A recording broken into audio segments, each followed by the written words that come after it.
Hello net experience, क्या हाल चाल।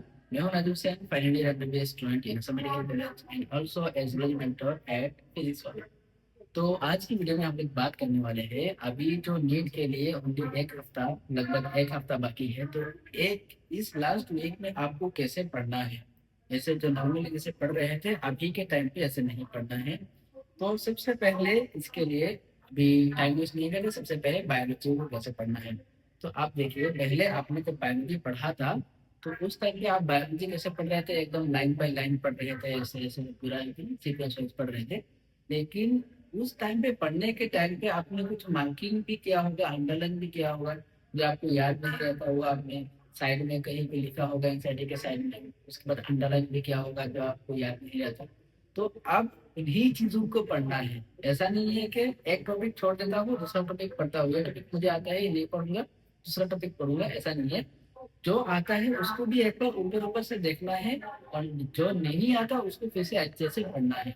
तो मेनली बायोलॉजी में अभी क्या पढ़ना है, लाइन बाय लाइन नहीं पढ़ना है, जो आपने मार्क करके रखा हुआ था वो पढ़ना है। और बाकी सब आपको ऑलरेडी याद है। आपको ऐसा लगेगा कि मुझे याद नहीं है, ये चीज भूल रहा हूँ, ये प्लांट किंगडम का ये एग्जाम्पल, हाँ एग्जाम्पल अभी पढ़ना पड़ेगा, क्योंकि ये सब ज्यादा लोग भूलते हैं। इसलिए प्लांट किंगडम या फिर एनिमल किंगडम वगैरह के एग्जाम्पल है जो भूल जाते हैं ज्यादा, उनको देखना है अच्छे से। और बाकी जो थियोरेटिकल पार्ट है, जो कॉन्सेप्चुअल पार्ट है, वो सबको याद है। ऐसा कभी अगर लगा कि ये भूल रहा हो तो एक बार याद कर लेना, याद हो जाएगा। और एग्जाम से पहले ऐसा लगेगा कि मैं भूल रहा हूँ, मुझे याद नहीं है, लेकिन आपको याद है। आप मान के चलो आपको याद है, एग्जाम में याद आ जाएगा फॉर श्योर। आप क्या करते हैं, जो जो चीज आप भूल जाते हो बार बार, उन्हीं चीजों को पढ़ना है बार बार। ठीक। बायोलॉजी हुआ इतना। अब आता हूँ, बायोलॉजी क्वेश्चन बाद में करेंगे। अब आते हैं फिजिक्स के लिए, ठीक है। तो फिजिक्स में सबसे पहले अभी आप डेरिवेशन अगर आप देख रहे थे पहले, लेकिन आप डेरिवेशन वगैरह कुछ नहीं देखना है। कॉन्सेप्ट फिजिक्स का कॉन्सेप्ट आपको पता है, कौन सा चीज कैसा होता है आपको अच्छे से पता है। बस अभी क्या करना है, उस कॉन्सेप्ट जो सार जहां से आपने पढ़ा था, तो सार ने जो कॉपी में लिखाया था उस चीज को क्या करना है अभी कॉपी में बस एक बार देखना है। एंड जहां पे वो फॉर्मूला लास्ट में डेरिवेशन के बाद फॉर्मूला आता है या फिर की पॉइंट है, उस पॉइंट को आपको पढ़ना है, उसको देखना है। उसके बाद क्या करना है, मिलिट्री क्वेश्चन सॉल्व करना है। क्वेश्चन सॉल्व कहाँ से करेंगे, पीवाईक्यूज करना है। पीवाईक्यूज का वो भी जो आपको टफ लगा था, आपने मार्क करके रखा था, स्टार मार्क करके रखा था या फिर राउंड करके रखा था, टफ लगा था, उसको सॉल्व करना है। उसके बाद पहले जो सॉल्व किया था, मॉड्यूल सॉल्व किया था, उस टाइम को आपको जो क्वेश्चन टफ लगा था वो आपने मार्क करके रखा था, उसको सॉल्व करना है। एक चैप्टर से लगभग 15-20 क्वेश्चन सॉल्व करो, बस इतना काफी है। और बाकी क्या है, मेनली फॉर्मूलाज को रिवीजन करना, फॉर्मूलाज को देखना बार बार, ताकि उसमें गलती ना हो। अगर फॉर्मूला तुम्हें याद नहीं है तो आंसर जितना भी कॉन्सेप्ट लगाओ, क्लास में जाकर कहीं ना कहीं फंस जाओगे। और उतना कॉन्सेप्ट लगाने का टाइम नहीं है। अगर जिसमें फॉर्मूला लग रहा है उसमें आप कॉन्सेप्ट लगाओगे तो उसमें क्या होगा, टाइम ज्यादा लगेगा, तो उसमें उतना नहीं हो पाएगा। बस हो गया फिजिक्स। अब है केमिस्ट्री के बारे में। केमिस्ट्री में तीन पार्ट है, physical chemistry, organic chemistry, inorganic chemistry. तो फिजिकल केमिस्ट्री फिजिक्स के लिए जैसे बोला था, ठीक उसी तरह फिजिकल केमिस्ट्री। अब इनऑर्गेनिक केमिस्ट्री के लिए एनसीईआरटी तो पढ़ना है, लेकिन एनसीईआरटी का जो पॉइंट आपने अंडरलाइन करके रखा था, जो मार्क करके रखा था, उन्हीं पॉइंट को पढ़ना है। और एनसीईआरटी का जो एक्सेप्शन है वो सर के नोट्स में आपने जहाँ पे लिखा हुआ था, उधर आपने अंडरलाइन करके रखा होगा, उस चीज को बार बार पढ़ना है। एनसीईआरटी इनऑर्गेनिक का बोल रहा हूँ, एनसीईआरटी एंड सर का कॉपी।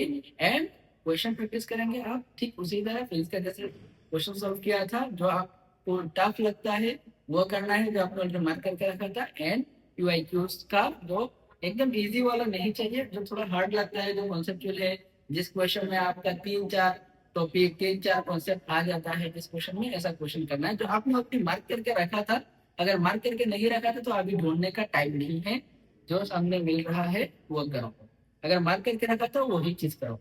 हो गया केमिस्ट्री के बारे में, हो गया। अब ऑर्गेनिक, फिजिकल हो गया, इनऑर्गेनिक हो गया। अब ऑर्गेनिक केमिस्ट्री में, ऑर्गेनिक केमिस्ट्री में क्या करना है, जो पहले सबसे पहले जो नेम रिएक्शन है एनसीईआरटी में दिया हुआ है, उनको एकदम अच्छे से रटा हुआ होना चाहिए, बार बार उनको देखो। हाँ, केमिस्ट्री से स्टेटमेंट बेस्ड क्वेश्चन आता है, तो स्टेटमेंट बेस्ड के लिए जो थ्योरी है, जो जिस जगह पे से आता है, पढ़ाने के टाइम पे जिस भी टीचर से पढ़े हो आप, वो टीचर पढ़ाया होगा स्टेटमेंट जो इससे रिएक्शन के रिलेटेड जो स्टेटमेंट है वो याद करो, एक बार देख लो, एनसीईआरटी से देखो या फिर सारे नोट से देखो। उसके बाद उसी तरह physics and inorganic organic inorganic and physical chemistry की तरह क्वेश्चन करना है, यूआईक्यू करना है। एंड मॉड्यूल का अभी नया क्वेश्चन करने का जरूरत नहीं है, जो ऑलरेडी करके रखा हुआ था उसको करो, ज्यादा बेटर है। नया क्वेश्चन आप जब टेस्ट लोगे, टेस्ट में आपको मिल जाएगा। इस पार्ट में मैं बात कर रहा हूँ। हो गया, फिजिक्स भी हो गया एंड केमिस्ट्री भी हो गया। अब बायोलॉजी का जो बोला था ना मैंने, चैप्टर रिविजन करना है, ऐसा नहीं है कि किसी चैप्टर को स्किप करना है, सभी चैप्टर को पढ़ना है। और 15 मिनट से 20 मिनट के अंदर एक चैप्टर आपका रिविजन हो जाना चाहिए, इतना स्पीड में आप रिविजन करना पड़ेगा अभी। अगर इससे ज्यादा टाइम लग रहा है तो आपका बहुत ज्यादा टाइम जाएगा, सब कुछ कवर नहीं हो पाएगा। बस इतना हो गया। अब बायोलॉजी का क्वेश्चन प्रैक्टिस कहाँ से करेंगे? बायोलॉजी का क्वेश्चन प्रैक्टिस 2015 के बाद से, 2013 के बाद से आप करेंगे, पीवाईक्यूज करेंगे। उसके बाद ठीक उसी तरह मॉड्यूल में जो एनसीईआरटी बेस्ड है, मॉड्यूल में अगर आपको किसी मॉड्यूल में अगर एनसीईआरटी के बाहर का जो क्वेश्चन है उसको अभी नहीं करना है। एनसीईआरटी बेस्ड जो असर्शन रीजन मॉड्यूल में, स्पेशली मैं बोल रहा हूँ, असर्शन रीजन जितना भी क्वेश्चन है मॉड्यूल में वो सबको अभी चैप्टर वाइज सॉल्व कीजिए।